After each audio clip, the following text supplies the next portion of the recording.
बेटी को संपत्ति दे दे तो फिर बेटे कहाँ जाएंगे?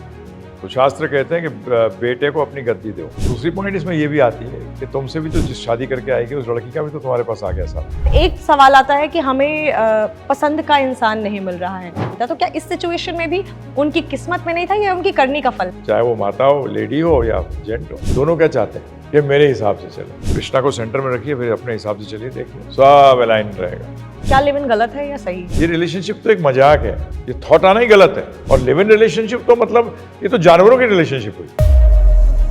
मोह को कैसे खत्म करें? अटैचमेंट किसका काम है? मन का।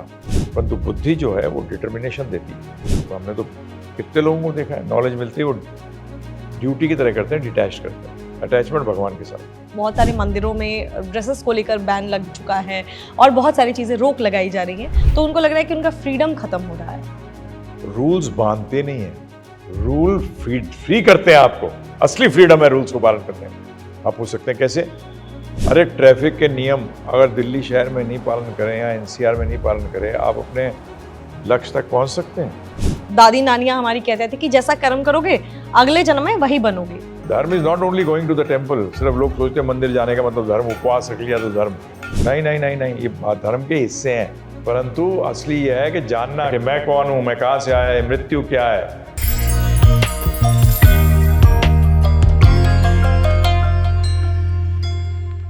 नमस्कार, मैं नेहा राजपूत आप सभी का एबीपी लाइव धर्मा लाइव पर स्वागत करती हूं। आप सभी ने हमारे प्रभु जी के लिए, जिनका सबसे पहले हम स्वागत करेंगे, वृंदावन चंद्र दास जी, आप सभी जानते ही नहीं बखूबी, और बहुत सारे सवाल छोड़े थे आपने लास्ट टाइम वीडियो देखने के बाद। तो आज धर्म संवाद के इस एपिसोड में हम प्रभु जी के साथ फिर से हाजिर हैं उन सवालों को लेकर। तो सबसे पहले बहुत बहुत स्वागत है आपका प्रभु जी। धन्यवाद। पिछली बार जो हमारी बातचीत हुई थी, लोगों ने उसके बहुत सारे कहा ना, आपने बोली थी कोई और चीज़, अर्थ का अनर्थ कर दिया। बहुत सारी बातें जो सवाल लिखे, बहुत सारे लोगों के डाउट्स हैं, वो चाहते हैं कि आप क्लियर करें, क्योंकि आपका जो तरीका है, मैंने पिछली बार भी कहा था, मैं फिर से कहूँगी, यूथ को बहुत पसंद आता है जिस तरीके से आप बताते हैं। लेकिन हम पिछली बार से ही शुरू करते हैं। एक चीज़ जो आपने कही थी कि बेटी को संपत्ति दे दो, तो बहुत सारे लोगों ने ये कहा, कॉमेंट सेक्शन में ये बहुत सारे मेल लोगों ने ये टाइप किया और लिखा कि सरकार हमें नौकरी नहीं देती और आप कह रहे हैं कि हमें संपत्ति भी ना मिले तो क्या हम मर जाएं। उनका ये कहना था। अब मैं आपसे पूछना चाहूँगी कि उनका भी जो पॉइंट है उसको एक बार क्लियर किया जाए कि बेटी को संपत्ति दे दे तो फिर बेटे कहाँ जाएंगे। एक्चुअली जो शास्त्र कहते हैं कि अधिकतर क्या होता है कि जो पिताजी करते हैं वही बेटा करता है। तो शास्त्र कहते हैं कि बेटे को अपनी गद्दी दो, अर्थात जो काम कर रहे हो आप वो उसको दो। पुरुषार्थ होगा उसके अंदर तो वो उसको वापस वो कमा लेगा। दूसरी पॉइंट इसमें ये भी आती है कि तुमसे भी तो जिस शादी करके आएगी उस लड़की का भी तो तुम्हारे पास आ गया सारा। तो अगर देखा जाए तो कौन लूज़र है? कोई भी नहीं। आपने कहा कि आपकी बेटी का जो लड़की है उसको सारा संपत्ति दे दो, तो लड़का जो है उसकी भी तो किसी से शादी होगी, तो वहाँ भी तो उस लड़की की सारी संपत्ति किसके पास आएगी? तो फिर लोग ना कंप्लीटली नहीं देखते चीज़ों को, पूर्ण रूप से नहीं देखते। परंतु देखिए कई चीज़ें ऐसी होती हैं, जैसे आज के परिप्रेक्ष्य के अंदर ले तो जो कॉन्स्टिट्यूशन है कंट्री का, हमारे गुरु महाराज श्रील प्रभुपाद जी भी कहते थे कि कॉन्स्टिट्यूशन को तोड़ो मत। मतलब जो लॉज ऑफ द कंट्री हैं उनको तोड़ने से कोई फ़ायदा नहीं है। हाँ, आप उस पर टिप्पणी कर सकते हैं जो गलत हैं। तो जैसे अभी मैंने पढ़ा कि सुप्रीम कोर्ट ने ऑर्डर दिया है कि अगर शादी के सारे रिचुअल्स नहीं होंगे तो शादी मान्य नहीं है। हाँ, तो ये सुप्रीम कोर्ट ने ऑर्डर दिया है कि सारे कंप्लीट रिचुअल्स, जितने कंप्लीट जो शादी के टाइम में जो करना होता है, फेरे हुए और सब कन्यादान, ये वो सब कंप्लीट होना चाहिए, तभी उसको शादी को मान्य माना जाएगा। तो ये तो अच्छा है, तो शास्त्रों के आधार पे कर दिया उन्होंने। तो कई चीज़ें होती हैं, जैसे कई कंट्रीज़ के अंदर या हमारे कंट्री में कई जगह अबॉर्शन को अलाउ करते हैं ना। बेसिक फैक्ट ये है कि वो तो शास्त्रों के हिसाब से बिल्कुल गलत है। उसको आप कॉन्स्टिट्यूशन भी उसको अलाउ करें तो वो पाप तो आपको लगेगा। तो इसलिए चिंता मत करें, अगर सब लोग इसको पालन करेंगे तो फिर कहीं भी लॉस की बात है ही नहीं। और बहुत ही अच्छी तरीके से गुरुजी ने समझाया कि आप ये सोच रहे थे कि मेरे पास संपत्ति नहीं आएगी। आप याद रखो, आप जिससे शादी करके लेकर आओगे उसके पास बहुत सारी संपत्ति रहेगी।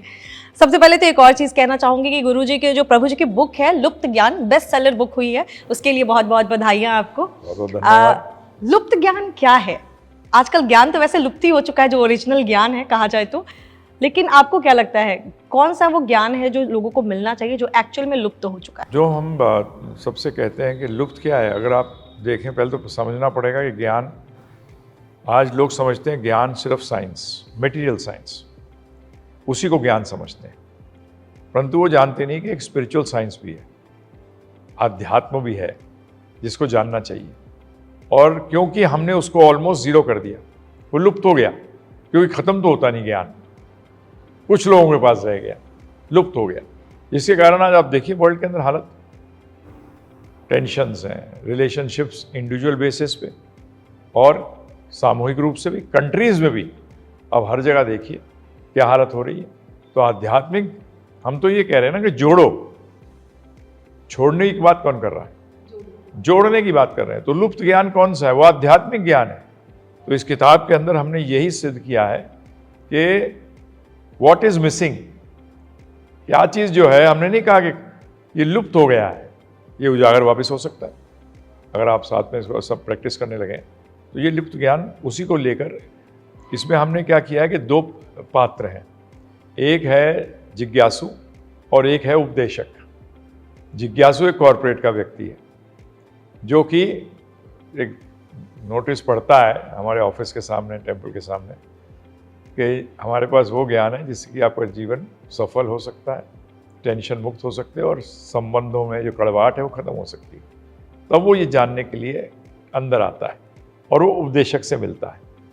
अब ये क्वेश्चन करता है और उपदेशक जवाब दे रहे हैं। तो ये पूरा जो किताब है, ये एक किस्म से this is basically interaction between आपका शिक्षक, उपदेशक जो शिक्षक है, और एक जो व्यक्ति जिज्ञासु, भक्त नहीं है, वो जिज्ञासु है, वो जानना चाहता है क्या है नॉलेज, ये है क्या। तो ये पूरी किताब इन दोनों का कन्वर्सेशन है और ये हमने लॉजिकली इसको प्रेजेंट किया है, एक एक चीज़ को। मैं अनुरोध करूंगा सब पढ़ेंगे तो उनको पता ही लगेगा। तो ये एक सीरीज का ना फर्स्ट पार्ट है, बाकी पार्ट्स भी अभी आने वाले। फर्स्ट पार्ट ही बेस्ट सेलर है और आपको ज़रूर पढ़नी चाहिए। किताब में कुछ चीज़ें ऐसी हैं जिसके बारे में मैं जानना चाहूँगी। आपने उसमें लिखा हुआ है कि भाग्य को जियो मत, भाग्य को बदलो। लेकिन कभी कभी क्या होता है गुरुजी, ऐसे घर वाले ही बोल देते हैं कि अब तो ये किस्मत में है तो जीना तो पड़ेगा ही, यही किस्मत में है जीना तो पड़ेगा ही। तो उस केस में कैसे बदला जाए? उस केस में भी देखिए चक्कर क्या होता है कि जब तक कोई एक्टिविटी, कोई सर्कमस्टांसेस, भाग्य के कारण, भाग्य क्या है, कर्मों का फल को भाग्य कहते हैं। अब कई बार क्या होता है, फल आपके अनुकूल होते हैं और कभी प्रतिकूल होते हैं। कई बार आपको ऐसा लगता है जो चाह रहा हूँ मिल गया तो आप खुश हो जाते हैं। तो हमारा ये कहना है कि बेसिकली ये आप डिटैच होकर करिए सब कुछ। क्या करिए? अगर डिटैच होकर करेंगे तो भाग्य कैसा भी हो, जिसको कि आप समझते थे पहले मिला तो अच्छा है, नहीं मिला तो बुरा है, आप उससे ऊपर हो जाएंगे। जब आप उससे ऊपर हो जाएंगे तो आपको अच्छा बुरा तंग नहीं करेगा। ध्यान रखिएगा, अच्छा भी और बुरा भी। अच्छे में अगर आप जितने हर्षित होंगे ना उतने दुखी भी होंगे। तो इसीलिए भगवद गीता के अंदर स्पष्ट आया कि व्यक्ति को सम होना चाहिए। सम का मतलब समभाव, इक्वल। उसका मतलब ही नहीं समझते लोग, जब कुछ मिले भी ना तब भी शांत, और ना मिले तो ऑटोमेटिकली प्रैक्टिस कर रखिए। तो इसलिए आपका जीवन जो है वो एकदम आपके हाथ में रहेगा, आपके कंट्रोल में रहेगा।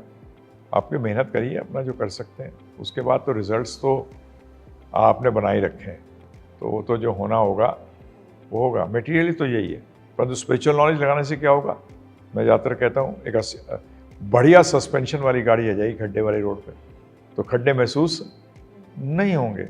ये फ़र्क है। अगर कोई चीज़ आपको तंग नहीं करती, किसी चीज़ के कारण आप दुखी नहीं होते, तो आपको वो दुख है ही नहीं। तो ये स्पिरिचुअल साइंस का ये सबसे बड़ा जो देन है, वो आपकी लाइफ को आपके हाथ में कंट्रोल कराता है। अभी तो आपके फल जो आने हैं वो तो बहुत लोगों पे डिपेंडेंट होते हैं।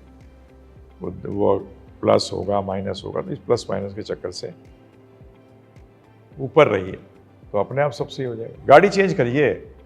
अभी जिस गाड़ी में चल रहे हैं वो बेसिकली ऑटो है, वो भी पंचर हुआ हुआ, वो भी खड्डे पे चल रहा है सड़क पे। खड्डे की सड़क कितनी होगी वो तो होगी, कहीं प्लेन हो गई कि खड्डे आएंगे, परंतु हमारा अनुरोध यह है कि आप सस्पेंशन चेंज कर दीजिए। मतलब गाड़ी का जो अच्छी गाड़ी ले लीजिए, वो अच्छी गाड़ी है आध्यात्मिक विज्ञान की, उसको ले लीजिए, ऐड करिए और फिर चलिए ना गाड़ी में, खड्डे महसूस ही नहीं होंगे। बस प्रभु जी, जब भाग्य की बात आती है ना, तो एक खास तौर पे एक चीज़ देखी गई, बहुत सारे लोगों का ये सवाल भी था, जब शादी की बात आती है तो आजकल देखा गया है कि लोग एक उम्र के बाद ही शादी करते हैं, खास तौर पे 30 से ज़्यादा जो है उम्र के लोग बहुत सारे हैं, और एक सवाल आता है कि हमें पसंद का इंसान नहीं मिल रहा है, और उसमें कुछ कमी है, उसके में कुछ कमी है, लोगों के डिमांड्स काफ़ी बढ़ गए हैं चीज़ों को लेकर, और इसीलिए वो फिर लाइफ लॉन्ग जो है अकेले रहते हैं और दे देते हैं कि मेरी किस्मत में नहीं था। तो क्या इस सिचुएशन में भी उनकी किस्मत में नहीं था या उनकी करनी का फल? देखिए जी, मैंने जैसे आपने जो कहा था स्टेटमेंट शुरू में, जो मैंने लिखा हुआ है कि भाग्य को जियो मत, भाग्य को बदलो। भाग्य को बदलने का मतलब क्या है? क्या भाग्य बदलना चाहते हैं आप भाग्य की उन चीज़ों को बदलना चाहते हैं जो बेसिकली आपको पसंद नहीं आती। अगर रियलिटी में देखें, ज़रूरी नहीं है हित तो हम किसको मानते हैं, जो इच्छा पूरी हो जाए। तो यदि आप उसमें जाएंगे समझने के लिए, तो भाग्य कैसे बदल गया? अगर आपको फल इफेक्ट ही नहीं कर रहा, अब रिलेशनशिप है, बिल्कुल क्लियर मेंशन्ड है, इससे शादी होनी है, उसी से होगी, उसी से होगी। परंतु मैं पहले ही बता चुका हूँ, किसी रिलेशनशिप में अगर दोनों के गोल अलग हैं तो फिर तो आपस में टकराव तो होगा। और एक चीज़ और ध्यान रखिए, जो मैं कई बार कहता हूँ, सीता तो चाह रहे हैं कि सीता जैसी पत्नी हो, तो आप राम हैं क्या? ऐसे ही कई बोलते हैं कि सीता जैसी पत्नी मिलनी चाहिए, आप राम हो, या सीता कहीं होती है, माताएं बोलती हैं हमें राम जैसा पति मिले, तो आप सीता हैं। बेसिक फैक्ट ये है। तो इसलिए इस बात को भी समझिए कि आज कलयुग में ये प्रॉब्लम बहुत ज़्यादा है, और उसका एक ही कारण है जो आप लोग अगर ध्यानपूर्वक देखेंगे, हमारे सब के डाइवर्सिफाइड इंटरेस्ट्स हैं, और इंटरेस्ट भी इतने डाइवर्सिफाइड हैं कि वो दो लोग साथ रह ही नहीं पाते। तो वो ढूंढता रहता है कि मेरे हिसाब से चलने वाला मिले, चाहे वो माता हो, लेडी हो या जेंट हो, दोनों क्या चाहते हैं कि मेरे हिसाब से चलें। कृष्णा को सेंटर में रखिए, फिर अपने हिसाब से चलिए, देखिए सब अलाइन रहेगा, कोई झगड़ा नहीं, कोई तंटा नहीं, कुछ नहीं, बड़े आराम से जीवन निकल जाएगा। मतलब अलाइनमेंट होनी चाहिए, अलाइनमेंट होनी चाहिए विद दी फोकस कि जीवन में चाहते क्या हैं। आज से 40 साल बाद जब आप 70 साल के होंगे, 65 साल के, 70 साल के होंगे, तब आप अपने आप को कहाँ चाहते हो? दोनों का वो मैच करना चाहिए, दोनों का। तो क्या होगा, वो उसके लिए वर्क करेंगे, और वो मैच एक ही केस में हो सकता है, और वो है कि आपका जो असलियत है कि आप आत्मा है, शरीर नहीं है, and you all, every one of you is on a spiritual journey. एक आध्यात्मिक यात्रा पे हो सब। शरीर की यात्रा तो हर टाइम शमशान पे ख़त्म हो जाती है, परंतु आत्मा की यात्रा नहीं खत्म होती। तो इसीलिए आप भला करोगे शरीर का, तो शरीर का ही रिजल्ट मिलेगा, शरीर पे ही, वो टेम्पररी होगा।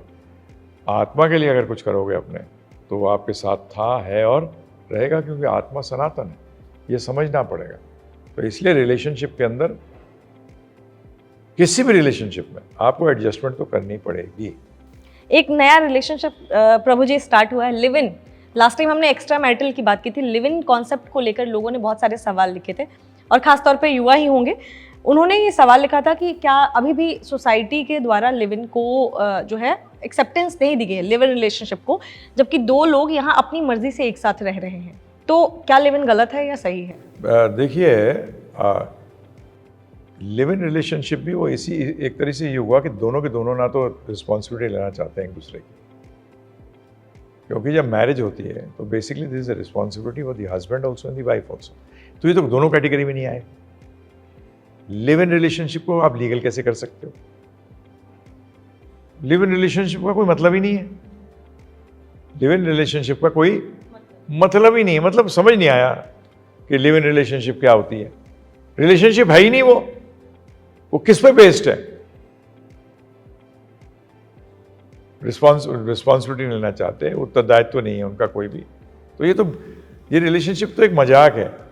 और मुझे बताएं कि लिव इन रिलेशनशिप के अंदर के 60 साल साथ थे, कोई भी नहीं है। लिव इन रिलेशनशिप का मतलब यह है कि तू हम जैसा चाहें वैसा जा सकते हैं, कि हमें डाइवोर्स के चक्कर में कौन पड़ेगा। तो आपने मैरिज को शुरू ही किससे किया? डाइवोर्स के चक्कर से। क्यों? आपने नेगेटिव थॉट से क्यों शुरू किया अपना जीवन? पॉजिटिव से शुरू करिए ना कि yes we have taken this vow of marriage. हमने शादी का जो प्रण लिया है ये अंत तक चलेगा। ये थॉट ही नहीं आना चाहिए, ये थॉट आना ही गलत है। और लिव इन रिलेशनशिप तो मतलब ये तो जानवरों की रिलेशनशिप हुई, ये तो जानवरों की रिलेशनशिप हुई, तो बिल्कुल ही बेकार है। यानी आपके हिसाब से जिन भी लोगों ने कमेंट किया था लिव इन रिलेशनशिप सही नहीं है? नहीं है। अरे बहुत चीजें हैं जो आज हो रही हैं जो सही नहीं है, परंतु क्या लोग करने लग जाएंगे वो सही हो जाएगा? ये किसने कह दिया? डेमोक्रेसी से ट्रुथ डिसाइड नहीं होता। आज सारे लोग मिलकर कहें कि मृत्यु नहीं होती, तो नहीं होगी क्या? होगी। तो डेमोक्रेसी हर जगह काम नहीं करती। ये नहीं कि कहा सारे लोग करने लगेंगे तो सही हो जाएगा। नहीं जी नहीं, ये बिल्कुल गलत है। ये इसको कहते भी हमारे शास्त्रों में लौकिक श्रद्धा, लोगों के कारण श्रद्धा उत्पन्न हो गई। क्या गलती है? दोनों इंडिपेंडेंट लोग हैं, फिर वही आगे स्पिरिचुअल पे 60-70 साल तो यूं निकल जाएंगे। आप जितने आपके व्यूअर्स देख भी रहे होंगे वो अपना पीछे देख लें, 2-4 साल, 5 साल, 10 साल। जो बड़े हैं वो 20 साल देखें, नहीं लगता ऐसे निकल गया, ऐसे निकल गया टाइम। ऐसे 4-5 चुटकी के अंदर जीवन निकल जाएगा। परंतु रीबर्थ तो है, इसको तो डिनाई नहीं कर सकते। It is a fact. Science क्या साइंस कहती है? ये साइंस का काम ही नहीं है। फिजिक्स में कहीं रीबर्थ आता है? किताब में? केमिस्ट्री में आता है? इंजीनियरिंग में आता है? नहीं। रीबर्थ की स्टडी सिर्फ स्पिरिचुअल में आती है। रिसर्च करिए आप अपने इंस्ट्रूमेंट्स को यूज करके, वो बात अलग है। आज अमेरिका के टॉप डॉक्टर्स कर रहे हैं इस पर रिसर्च। एक तो कर ही चुके हैं, जिनकी डेथ हो गई। अब वो तो निकले इसीलिए थे कि डिस्प्रूव करने के लिए रीबर्थ को। जब 40 साल इस पे काम किया, इस पर रिसर्च किया, तो पाया ये तो ट्रुथ है, ये तो फैक्ट है। तो आप बताइए, आज वो सोच रहे हैं एक लाइफ टाइम में मजा कर लो, तो ये उसी के अंदर आते हैं। एक लाइफ टाइम नहीं है। अगर आप किसी रिलीजन में भी देखिए, चाहे वो क्रिश्चियनिटी हो चाहे इस्लाम हो, आप अपने जो कार्य करें उसके लिए आप जिम्मेदार हैं। परंतु ये जो एथीस्ट हैं, जो नास्तिक लोग हैं, सॉरी, मैं उनसे अनुरोध करूंगा, रीबर्थ पे खुद स्टडी करो, जाओ, समझो। केसेस जो हैं उसमें आपको टाइम देना पड़ेगा। हम लोग टाइम दिए बगैर तो एक्सेप्ट कर लेते हैं, रिजेक्ट कर लेते हैं। तो इसलिए हम तो कह रहे हैं, जो लोग इसको मना कर रहे हैं, तो ऑटोमेटिकली लाइफ का सारा सोच नहीं बदल जाएगी? बताइए, सारी सोच बदल जाएगी एक मिनट के अंदर। You are responsible for your acts. And live in relationship तो ये तो जानवरों के अंदर होती है। अब तुम जानवर बनना चाहते हो तो फिर भैया मैं क्या लड़ूं तुमसे? नहीं लड़ सकता। बता सकता हूं कि गलत कर रहे हो, बिल्कुल गलत है। आपकी एक लाइन आपके बुक से मुझे याद आ रही है, उसमें एक चीज लिखी है कि कौन सा काम है जो मनुष्य कर सकते हैं जानवर नहीं कर सकते। तो शायद लिव इन मनुष्य कर सकते हैं, जानवर नहीं कर पाते। जानवर करते हैं। लिव इन रिलेशनशिप ही तो है उनकी, शादी थोड़ी होती है उनमें शादी यानी कहाँ होती उनके है? में भी है। हाँ, उन्हीं में है। उनमें शादी का वही नहीं है। मेरे ख्याल से क्या जैकॉल होता है या हाइना, आप शॉक्ड हो जाओगे। मैं पढ़ रहा था अभी पीछे कि वो एक ही मेट रखते हैं जीवन में। अगर दोनों में से एक की डेथ हो जाती है तो किसी के पास नहीं जाते वो। समझिए इस बात को, ये तो शॉकिंग नहीं है? ऐसी एक मछली है, सी हॉर्स है, ऐसे कोई है, वो भी they only met with their, वो दूसरा होता ही नहीं है। कभी कभी लोग कहते हैं जानवरों जैसी हरकत मत करो, लेकिन जानवरों से ये क्वालिटी सीखनी तो चाहिए। ये तो जानवरों वाली हरकत है। आप साथ हैं क्यों? बताइए आप मुझे। आप तो हर चीज के लिए, आज हर चीज के लिए कॉन्ट्रैक्ट होता नहीं होता। आज सारा का सारा कॉर्पोरेट क्या है? कॉन्ट्रैक्ट है।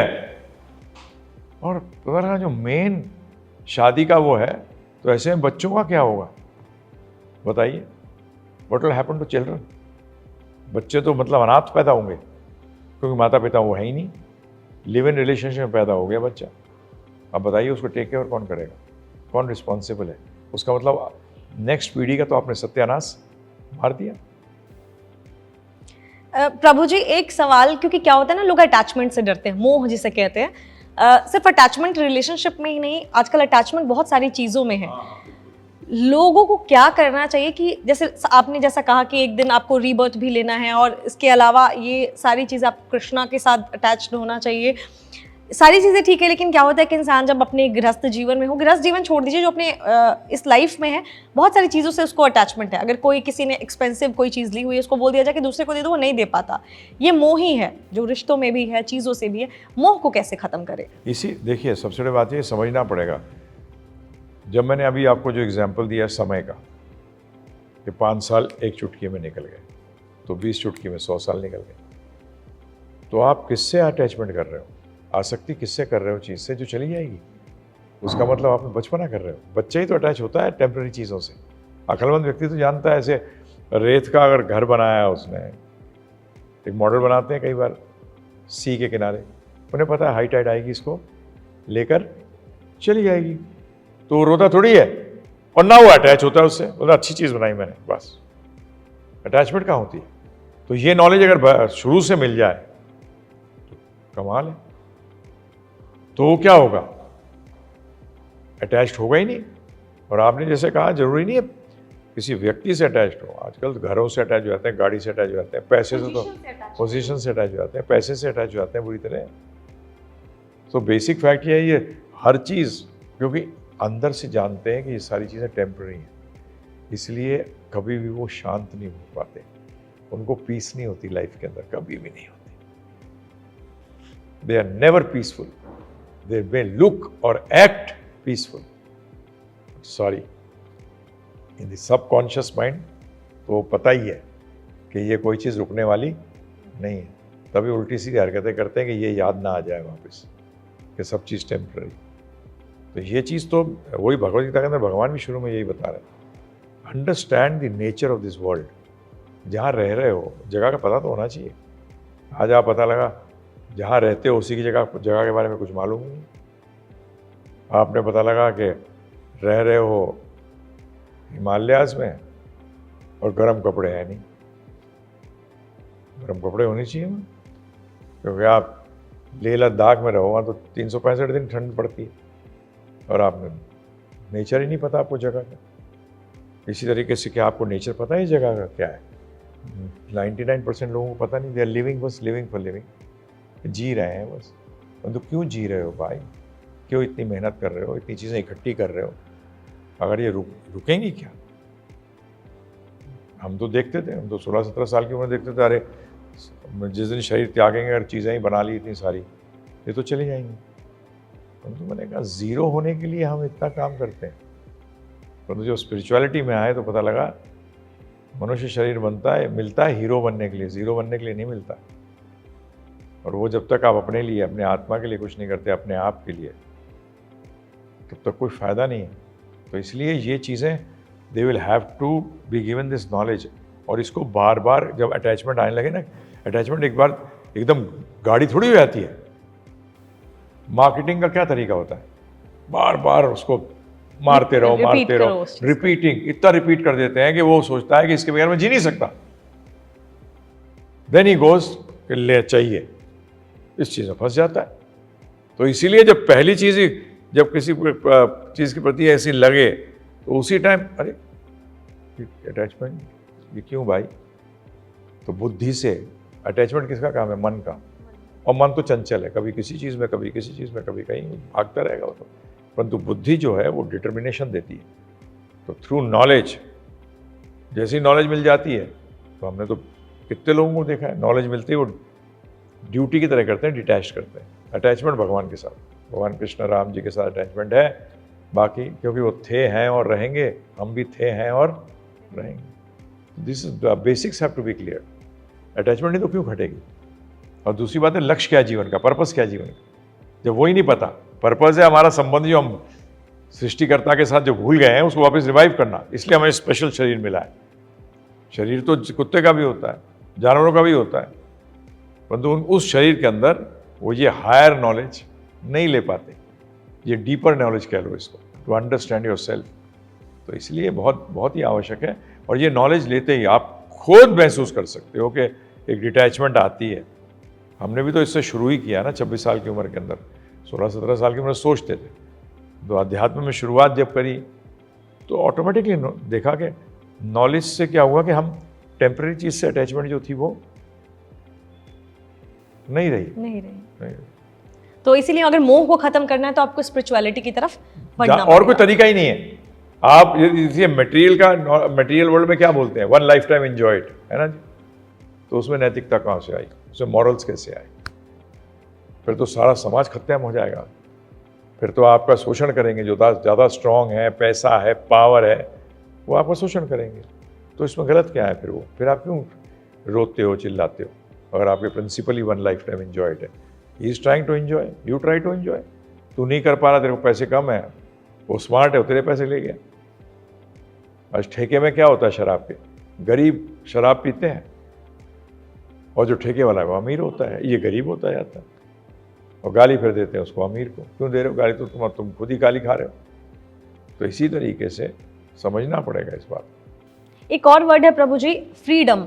आजकल यूथ इसको भी बहुत जो है, लास्ट टाइम जब हमने कमेंट लिखा था तो कमेंट देखा था तो उसमें ये भी सवाल आ रहा था कि आजकल जो है माता पिता बहुत ज़्यादा रोक टोक लगाती है, सोसाइटी बहुत रोक टोक लगाती है कि जब से धर्म का माहौल हुआ है, ज़्यादा तौर पे देखा जाए इंडिया में, तो लोग जितने धार्मिक होते जा रहे हैं उतनी ज़्यादा रिस्ट्रिक्शंस बढ़ती जा रही हैं।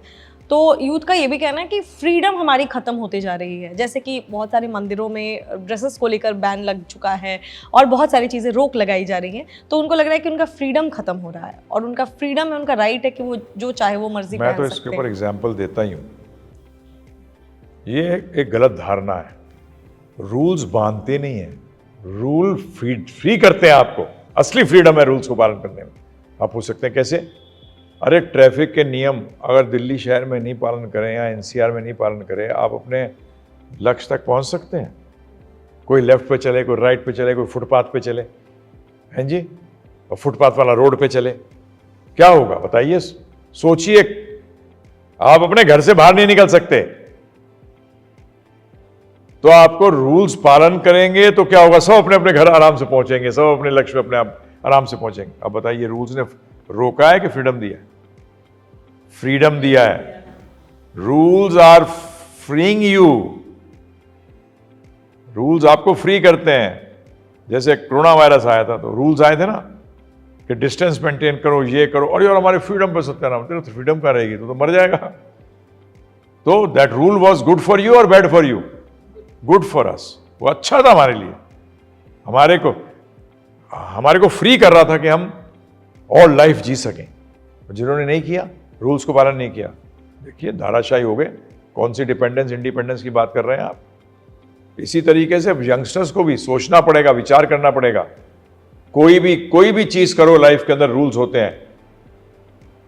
दांत मांजने के भी रूल्स हैं, नहीं हैं? आप जीवन पूरा पता नहीं किस चीज के लिए बोलते हैं कि फ्रीडम दो। क्या करने के लिए आप फ्रीडम चाहते हो? उनको रिस्ट्रिक्शंस या शायद उनको रोक टोक, जो किस चीज की रोक टोक? अपनी मर्जी का करना चाहते हो। अब मर्जी अगर सोसाइटी के लिए खराब है तो जैसे कि इसमें एक चीज समझिए, जैसे फैमिली के भी रूल्स होते हैं, अपने हर फैमिली के रूल्स होते हैं। जब तक वो रहते हैं बांधे, उससे फैमिली बंधी रहती है। जब वो रूल्स टूटते हैं तो फैमिली बिखर जाती है। ये हम देखते हैं। तो हमारा दिल कुछ भी करे परंतु हमें फैमिली के रूल्स पालन करने पड़ेंगे। इसी तरीके से फैमिली जो है that is a part of the country, और कंट्री के अपने रूल, लीगल सिस्टम क्यों है? रूल्स क्यों हैं? Rules are there so that everyone can lead a free life. इसलिए अब आप गलत काम करना चाहें, उसके लिए बोले मुझे फ्रीडम दो, तो वो तो सही नहीं है ना, उसमें तो रोकना चाहिए। यानी कि फ्रीडम मतलब आप रूल्स को फॉलो करो, वही आपकी फ्रीडम है। अरे, और आप खुद चेक करिए कि लाइफ के अंदर अगर आपने जब रूल तोड़े हैं, आपको प्रॉब्लम आई है कि नहीं आई है? आज माता पिता क्या कह रहे हैं? हाँ, ये मान सकता हूं कि धर्म के मामले के अंदर, क्योंकि लोग एक्सप्लेन नहीं करे। अगर एक्सप्लेन करेंगे तो व्यक्ति स्वतः इस सनातन धर्म फॉलो करेगा, स्वतः अपने इच्छा से, क्योंकि वो आपके लिए भला है। अब आप भला टेम्पररी देख रहे हो या परमानेंट? अब अब टेम्पररी भला देखने वाले को तो मैं कभी फ्रीडम नहीं दूंगा, वो तो सबका पैदा कर देगा, नाश कर देगा सबका। तो इसलिए ये चीज़ तो आप रूल्स पालन करिए, आपको फ्रीडम मिलेगी। और फ्रीडम किससे, ध्यान रखिएगा, उसको हम लोग संस्कृत में मुक्ति कहते हैं। ये बॉडी है ना, जब तक फ्री कहाँ हो, जवानी आएगी तो उसके बाद अधेड़ उम्र भी आएगी, रोक ले। Freedom, I want freedom from old age. अगर पूरा जीवन है तो ओल्ड एज भी देखना पड़ेगा। नेचर ऐसा लॉज हैं नेचर के, जिसको आप तोड़ ही नहीं सकते। तो बेटर अपने आप को अलाइन करो और अपना जीवन को सफल जियो। यानी चाहे हर सिचुएशन में अलाइनमेंट बहुत ज़रूरी है, रूल्स को फॉलो करना ज़रूरी है। तो जितने भी यूथ या जितने भी लोग यंगस्टर्स ये देखते हैं और जिन्होंने ये सवाल पूछा था, चाहे वो लिव इन वाला हो, चाहे ये फ्रीडम की बात हो, चाहे वो आपके माइंड में जो सवाल आते हैं इस तरीके से, तो आपको प्रभु जी ने बहुत अच्छे तरीके से जवाब दिया। एक और चीज़ मैं आपसे जानना चाहूँगी, जैसे आपने लास्ट टाइम हमें वानप्रस्थ के बारे में बताया था, उससे भी जुड़ा हुआ कुछ कमेंट आया था, लोगों को वृद्धाश्रम लग रहा है। वानप्रस्थ है क्या, ये एक बारी समझा दीजिए। बेसिकली एक चीज़ समझिएगा कि वानप्रस्थ क्या है, कि वो पहली बात तो ये सारे प्रश्नों के उत्तर जो हम दे रहे हैं वो बेस्ड हैं कि शास्त्रों के आधार पर आप शरीर नहीं आत्मा हो। बूढ़ा आत्मा नहीं होती, शरीर होता है, ठीक है जी। तो वानप्रस्थ क्या है, 50 साल की उम्र के अंदर पति और पत्नी अपने आप को पूरी तरीके से उस संबंध को जो आप अर्थात आत्मा जो भूल गई है अपने भगवान के साथ, उसमें पूरी तरह से लगा सके। उसमें वृद्ध आश्रम क्या होता है, old age home. Old age home तो जाना ही चाहिए वानप्रस्थ में। चाहे अपना एक कमरा हो तो आपके पास, वो अकेले अगर रह रहे हो तो दो हो गए ना, दोनों हस्बैंड वाइफ अगर अलग रह रहे हैं, कोई लेना देना नहीं किसी, तो ओल्ड एज होम कह लेते हैं आज के उसमें। परंतु उसमें वानप्रस्थ के अंदर, और संन्यास जिसकी बात करते हैं, संन्यास is 24 hours engaged in service of Krishna. 24 घंटे संन्यास, थोड़ी है कि भाग गए सब चीज़ों छोड़ के चले गए। और वानप्रस्थ भी ये नहीं है कि आप रिटायर हो गए, नहीं जी नहीं, नो वी नेवर टायर, हम हर टाइम लगे रहते हैं। तो वानप्रस्थ के अंदर आपने अपना बाकी जीवन, जो जीवन का लक्ष्य था, उसको प्राप्त करने के लिए लगा दिया। ये है वानप्रस्थ। इसमें ये नहीं आप अपने आप को, हमारे तो शास्त्रों में संन्यास आश्रम है ही। संन्यास आश्रम क्या है बताइए आप, बोलोगे व्रत आश्रम है कि हाँ व्रत तो हो गई, संन्यास क्या है। वानप्रस्थ के अंदर वाइफ हस्बैंड साथ मिलकर भक्ति कर रहे हैं, क्योंकि वही जीवन का लक्ष्य है। तो वो ये हमारे गुरु महाराज ने भी कहा था कि वानप्रस्थ आश्रम होने चाहिए। वानप्रस्थ उसमें क्या होगा, देखिए 50 की एज में जब आता है तो इज नॉट, हेल्थ इतनी ख़राब नहीं होती 50। अच्छा, अब वो 50 से जब 70 पहुंचेगा तो 50 वाले भी लोग हैं, 60 वाले भी हैं, 70 वाले हैं।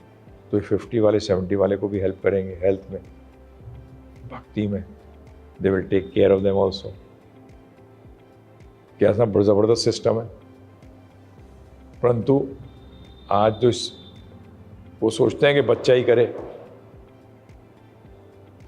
क्यों आपस में नहीं कर सकते एक दूसरे का। और एक और थॉट है कि लोग कहते हैं कि हमने तो जिंदगी भर कमाया है, अब बुढ़ापे में उसका आनंद लेने का समय आया, तो हम वृद्धाश्रम क्यों चले जाए। हाँ, मत जाओ, नरक जाओगे, वहाँ और बुरी हालत होगी। हाँ, वहाँ तो और बुरी हालत होगी। पढ़ ले लो, 5वां स्कंद पढ़ लो भागवतम का, गरम तेल में पकौड़े की तरह चले जाओगे। अरे किसने देखा है, मत देखा, मत मान, देख लियो जाके भाई खुद ही, ये तो फैक्ट है। देखा किसने है, मतलब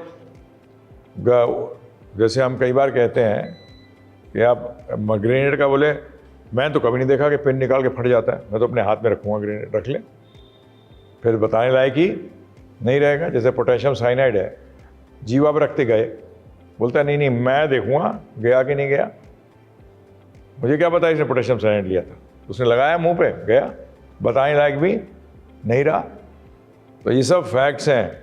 तो पहली बात तो ना रीबर्थ के ऊपर थोड़ा सा वो करिए। इस पे मैं एक और सवाल पूछना चाहूँगी प्रभु जी, कि जैसे कहा जाता है, या दादी नानियाँ हमारी कहते थे कि जैसा कर्म करोगे अगले जन्म में वही बनोगे। 84 लाख योनियां हैं और उसमें इंसान जन्म लेता है। तो क्या ये सच है? रीबर्थ में ज़रूरी नहीं कि हमने अभी इंसान का शरीर लिया है, अगले जन्म में भी हम इंसान ही लेंगे? नहीं, ये ज़रूरी नहीं है। आपने पैसा कमाया, उड़ा दिया, इन्वेस्ट ही नहीं किया, तो आप गरीब नहीं हो जाओगे? कैसे रईस रह सकते हो? इसी तरीके से मनुष्य शरीर प्राप्त हुआ और मनुष्य शरीर के अंदर प्राप्त होने के बाद भी आप कुछ नहीं कर रहे। हम ज़्यादातर उदाहरण भी देते हैं ये कि मनुष्य शरीर प्राप्त हुआ फिर भी काम सिर्फ वही 4 कर रहे हो, खाना, सोना, बच्चे पैदा करना और बचाव करना। ये तो जानवर भी कर रहा है। आपने कभी जानने की कोशिश नहीं करी कि जन्म क्या है, मृत्यु क्या है, मैं हूँ क्यों यहाँ, ये क्रिएशन है किस लिए, सृष्टि की रचना क्यों हुई है। ये धर्म है। Dharma is not only going to the temple. सिर्फ लोग सोचते हैं मंदिर जाने का मतलब धर्म, उपवास रख लिया तो धर्म। नहीं नहीं नहीं नहीं, ये धर्म के हिस्से हैं। परंतु असली ये है कि जानना कि मैं कौन हूँ, मैं कहाँ से आया, मृत्यु क्या है, ये चक्कर क्या है, ना चाहते हुए कष्ट और दुख क्यों मिलते हैं, असफलताएं क्यों आती हैं,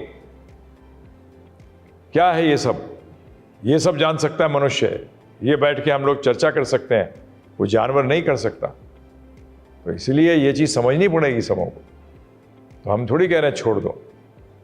तो ये चीज़ और इन्जॉयमेंट तो बड़ी गंदी चीज़ है।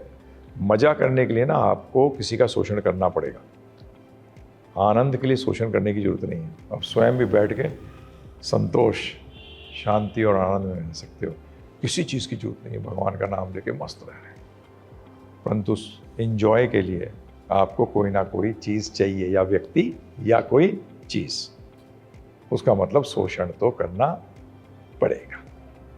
Enjoyment is exploitation, happiness needs no exploitation. तो ये चीज़ समझनी पड़ेगी। आनंद के लिए किसी की जरूरत नहीं है।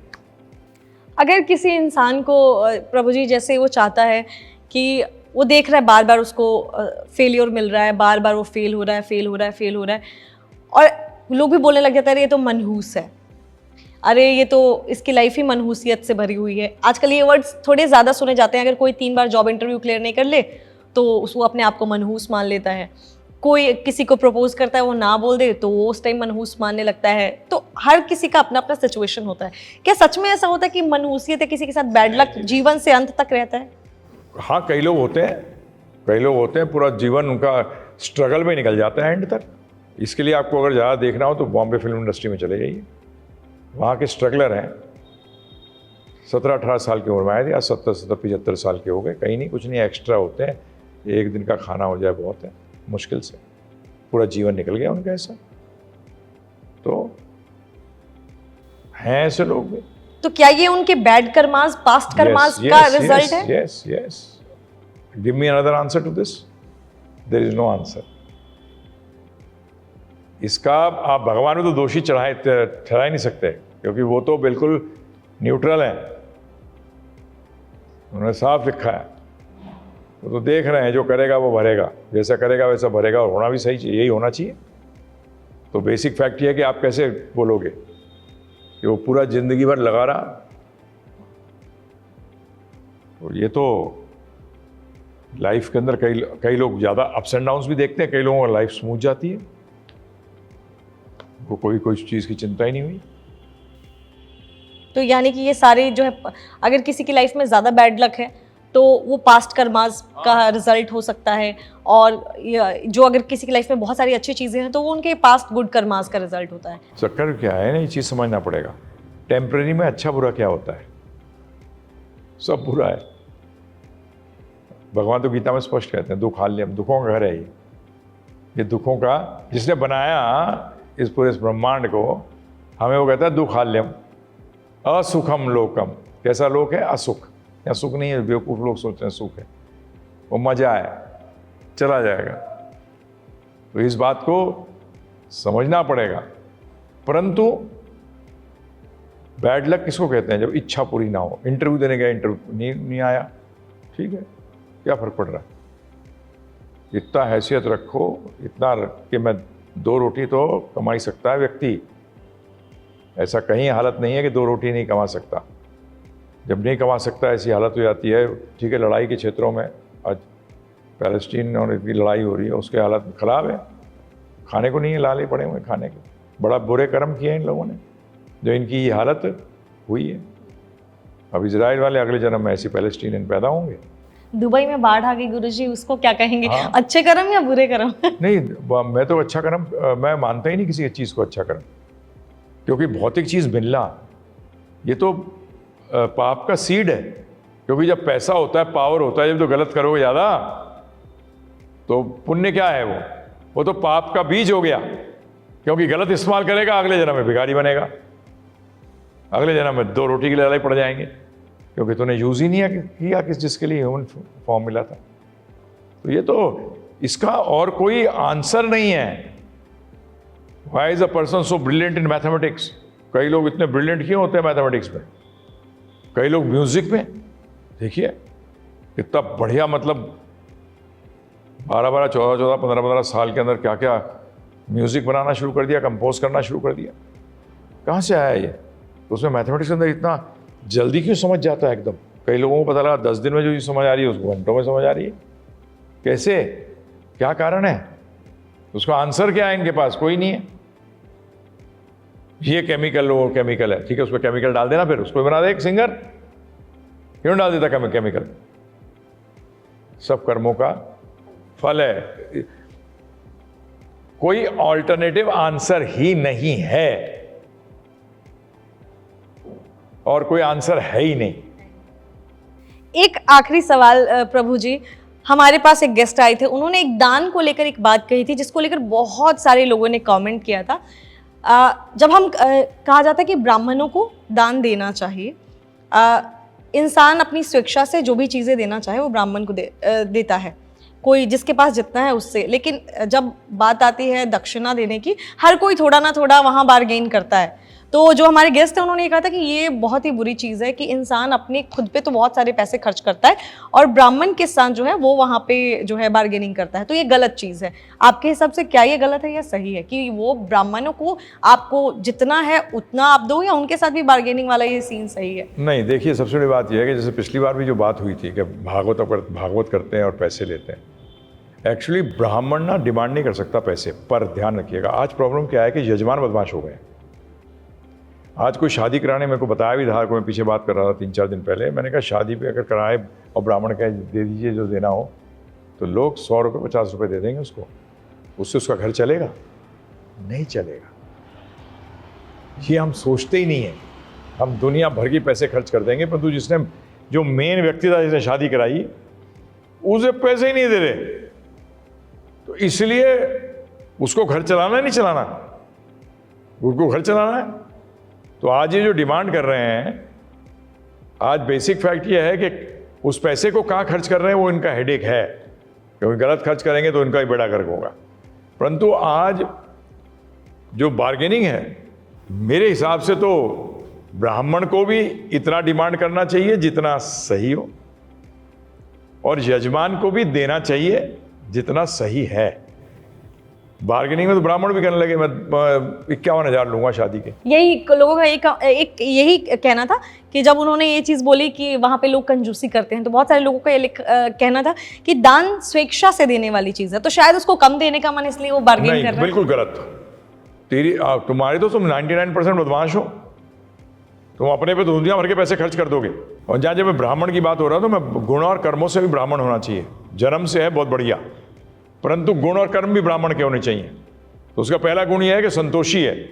तो यहाँ मैं जब आप मुझसे ब्राह्मण कर रही हैं, तो मैं नाम से नहीं ले रहा, मैं ले रहा हूँ कि अगर नाम से है वेरी गुड, परंतु साथ में गुण और कर्म भी होने चाहिए ब्राह्मण के। तो बेसिक फैक्ट यह है कि हर रिलीजन के अंदर एक फिक्स्ड है कि इतना दान देना पड़ेगा। जैसे मुसलमान में, इस्लाम में ज़कात है, सरदार 110% देते हैं, कोई भी होगा। सिखिज्म के अंदर है, हर में है। हमारे अंदर सुनोगे तो पैर के नीचे जमीन खिसक जाएगी। 50% बोला गया है दान करने के लिए। कितना? 50%। 25% में अपना घर चलाओ, 25% गृहस्थ को बोला गया बचाओ। कहाँ बोला गया है कि तू उधारी ले लेगा? 25% अगर बचाएगा, उधारी का क्या मतलब है?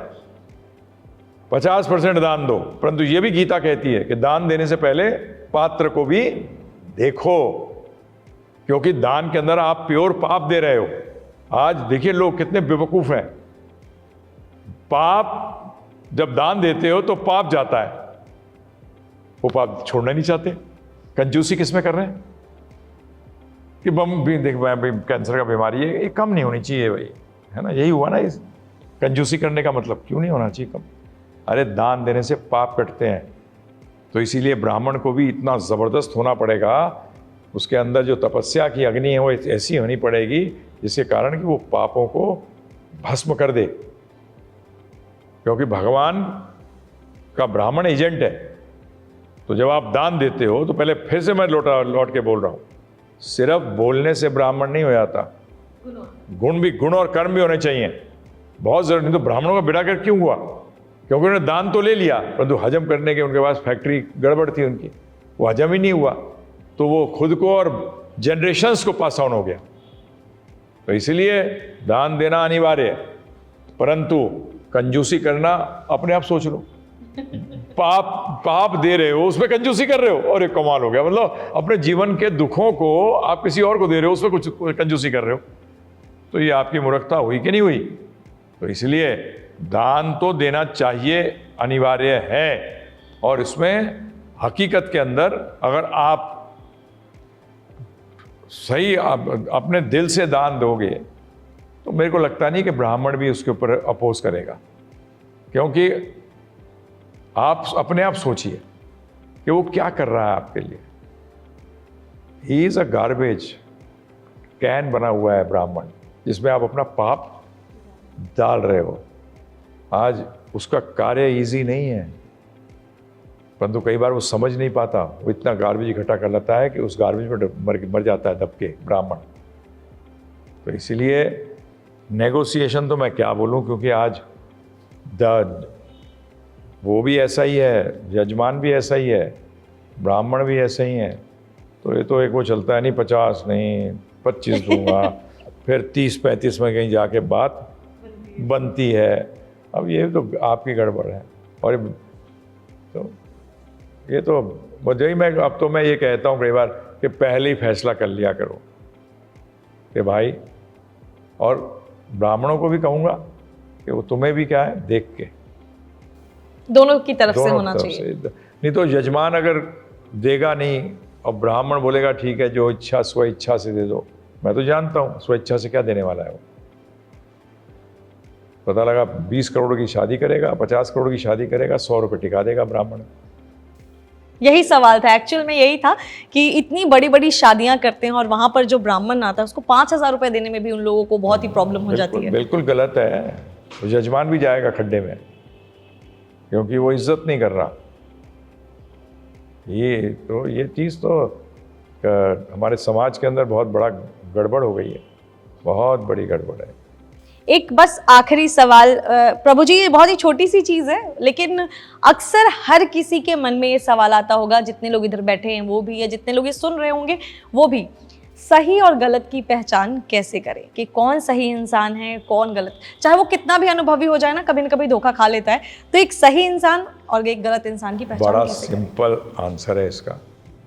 जो इंसान अपना संबंध भगवान कृष्ण के साथ लगाने में लगा है, कार्य कर रहा है, वो सही है, बाकी सब गलत है, इसमें सोचने की बात ही नहीं है।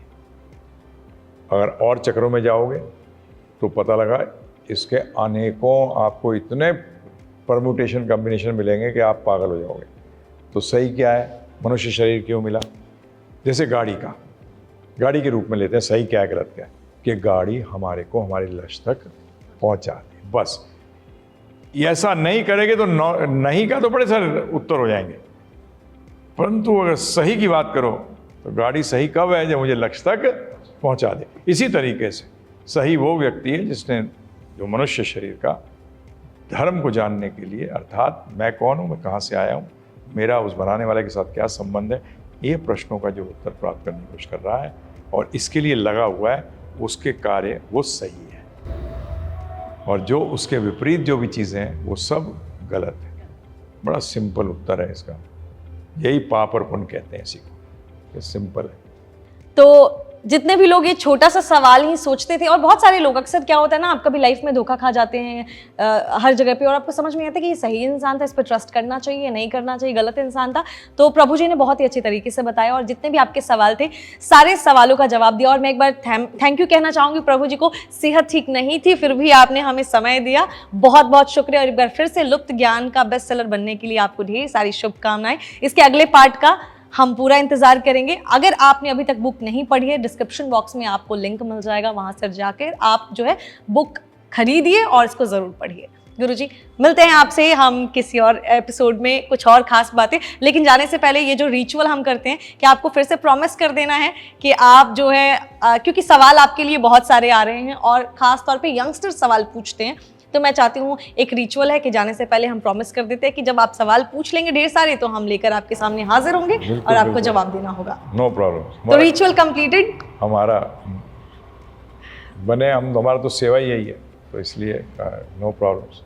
तो आप अपने सवाल लिखिए, रिचुअल हो चुका है, गुरुजी का प्रॉमिस भी हमें मिल चुका है। आप अपने सवाल जितने भी आपके हैं लिख दीजिए। अगली बार जब आपके ढेर सारे सवाल आ जाएंगे तो हम फिर से मिलेंगे। मिलती हूँ किसी अगली वीडियो में किसी खास गेस्ट के साथ। तब तक खुश रहें, ख्याल रखें। नमस्कार।